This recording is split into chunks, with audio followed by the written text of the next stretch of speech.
Europe 1. Le journal de 8h présenté par Victor Pourchet. Bonjour Lionel et bonjour à tous. La fin d'un ultimatum au Niger et maintenant l'attente d'une éventuelle intervention militaire. Les putschistes avaient jusqu'à minuit pour accéder à la demande de la communauté économique des États d'Afrique de l'Ouest.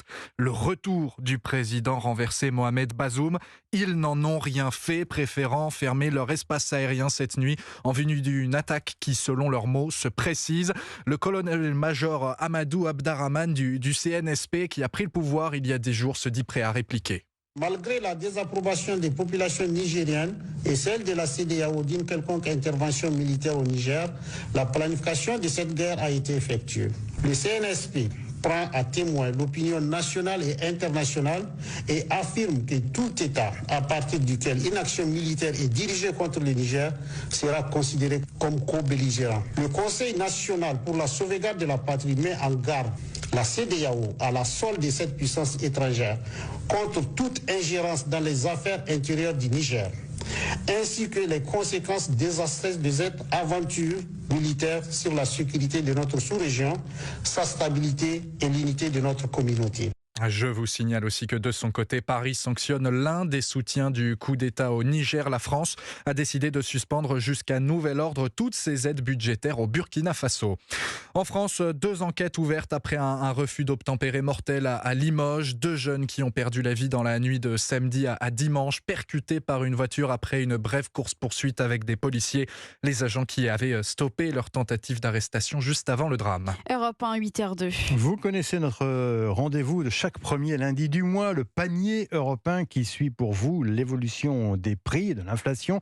Eh bien, c'est une première depuis un an. Ce panier européen, il est en baisse. Oui, ce panier, ce sont vos courses du quotidien. 12 produits d'alimentation et d'hygiène établis en partenariat avec le panéliste Circana. Bonjour Baptiste Morin. Bonjour. Du service économie d'Europe 1. Alors Baptiste, on ne gagne pas beaucoup en juillet, mais on grappille quelques centimes quand même.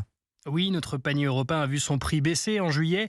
Une baisse contenue, mais une baisse quand même. 24 centimes de moins en un mois. Le signe que le pic de l'inflation est passé, selon Émilie Mayer, directrice des études chez notre partenaire, le panéliste Circana. Le panier illustre bien ce qui se passe sur les prix en général. Les prix n'augmentent plus, c'est-à-dire que les prix du mois de juillet sont au niveau de ceux du mois de juin. C'est une bonne nouvelle parce que les prix n'arrêtaient pas d'augmenter tous les mois depuis le début d'année 2022. Ça y est, le crescendo d'inflation est enfin cassé. Dans le détail, c'est le prix de la bouteille de shampoing de 250 ml de marque nationale qui baisse le plus, de près de 7%, soit 25 centimes de moins. Le prix du paquet de capsules de lessive grand format de marque nationale recule aussi, de près de 2%. Même tendance, dans une moindre mesure pour le papier toilette, mais ces baisses sont plus le fait de promotions importantes sur ces produits en juillet, plutôt que d'un réel recul des prix. Et sur un an, notre panier reste en augmentation de plus de 13%. Les explications de Baptiste Morin pour Europe 1. Autre bonne nouvelle, le feu de Rognac dans les Bouches-du-Rhône maîtrisé hier. Près de 400 pompiers ont été mobilisés avec des moyens aériens. Les incendies qui frappent aussi durement le Portugal. 7000 hectares ravagés ce week-end. Et puis Donald Trump a choisi l'attaque pour se défendre. Attaque contre la magistrate chargée de son procès pour complot lors de la dernière présidentielle. Il veut récuser cette juge, assurant qu'il ne peut bénéficier d'un jugement équitable avec elle. Tanya Chutkan est réputée pour avoir sévèrement condamné des partisans de l'ex-président américain, ceux qui avaient participé à l'assaut du Capitole. Et les États-Unis qui se passionnent pour un autre combat. D'un côté du ring, Elon Musk, de l'autre, Mark Zuckerberg. Le patron de Twitter contre celui de Meta, la maison mère de Facebook. Et on dit bien ring, viva Fried, car les 2 milliardaires se sont donné rendez-vous pour un affrontement de MMA, des arts martiaux mixtes. Oui, tout est bien sûr parti d'un tweet d'Elon Musk, alors que Meta, la société de Mark Zuckerberg, s'apprêtait à lancer son réseau social concurrent. Le patron de X s'est dit prêt à un match en cage. Réponse de Mark Zuckerberg, donne-moi le lieu, sous-entendu, j'y serai. Les mêmes représentant l'affrontement ont bien sûr fleuri, comme la tête des 2 futurs adversaires incrustés sur les corps de vrais catcheurs. Les spécialistes s'en mêlent aussi en comparant les capacités physiques des 2 hommes. Mark Zuckerberg, qui a développé récemment une passion pour le jiu-jitsu brésilien, aurait l'avantage. Il a 12 ans et pas mal de kilos de moins qu'Elon Musk. Mais si un tel combat devait vraiment avoir lieu, ce qui n'est pas du tout sûr, ce serait certainement un événement regardé sur toute la planète, des jeux du cirque modernes qui opposent 2 des hommes les plus riches du monde, mais surtout une guerre commerciale et technologique qui se transforme en pugilat de cour de récré sur le mode « c'est moi le plus grand ». Mais attention, Elon Musk pourrait bien finir au coin. Sa mère a envoyé un message demandant de ne pas encourager ce combat et enjoignant son fils à utiliser ses mots plutôt que ses poings. Et le combat est prévu le 26 août prochain, retransmis en direct sur le réseau social X. Ambiance bien plus fraternelle à Lisbonne pour la messe de clôture des JMJ. Célébrée par le pape François, près d'1,5 million de catholiques du monde entier y ont assisté hier aux premières loges d'une annonce, celle de la prochaine ville hôte des Journées mondiales de la jeunesse dans 4 ans. Ce sera à Séoul, en Corée du Sud. Un peu de musique maintenant et le carton plein pour le Festival interceltique de Lorient. La 52e édition a démarré vendredi. Elle s'est poursuivie tout le week-end. Les milliers de festivaliers sont bien au rendez-vous. Le reportage de notre correspondant Charles Guyard.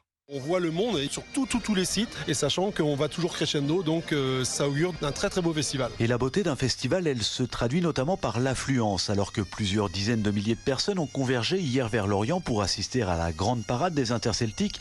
Le directeur artistique Jean-Philippe Maurras espère faire aussi bien, voire mieux que l'édition 2022, dont la fréquentation avait atteint 900 000 spectateurs en 10 jours. Mais est-ce qu'on pourrait faire 1 million en plus? Je ne sais pas. Je pense que la ville a la capacité de pouvoir, sur 10 jours, effectivement, accueillir autant de monde. Après le drame qui a endeuillé les fêtes de Bayonne, l'heure est plutôt à l'humilité du côté du maire, Fabrice Loher. Malgré toutes les précautions qu'on peut prendre, il peut arriver un drame comme celui de Bayonne. Ça pose la question de la cohabitation pour les festivals urbains entre les festivaliers qui doivent respecter le fait que nous restons une ville où il y a des gens qui vivent. On ne cherche pas à... Voilà, si vous parlez du cap du million, par exemple, ça n'est pas un objectif. C'est pas une course au gigantisme. L'essentiel, c'est que nous restions une grande fête populaire. Et c'est pour ça que nous mobilisons des moyens de plus en plus importants chaque année. Et de son côté, le festival a mis en place un stand de prévention, une safe zone, autrement dit une zone sûre destinée aux spectateurs se sentant en insécurité. Le reportage de Charles Guyard pour Europe 1. Alors la cornemuse, ça va nous rester une bonne partie de la journée. Je vous mets une autre chanson en tête avec le carton au cinéma en ce moment. Aïe.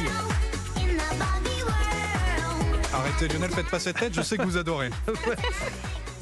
Bon alors c'est pas pour rien qu'on vous propose cette fantastique chanson, c'est pour vous dire que le film Rose Bonbon vient de dépasser le cap du $1 milliard au box-office mondial. Une performance pour sa réalisatrice américaine Greta Gerwig.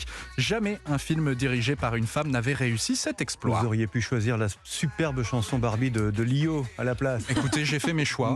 Je vois que vous les remettez en cause. Je ne vous félicite pas, mon cher Victor. Véritable phénomène, effectivement, ce film Barbie. Merci Victor Pourchet. Dans un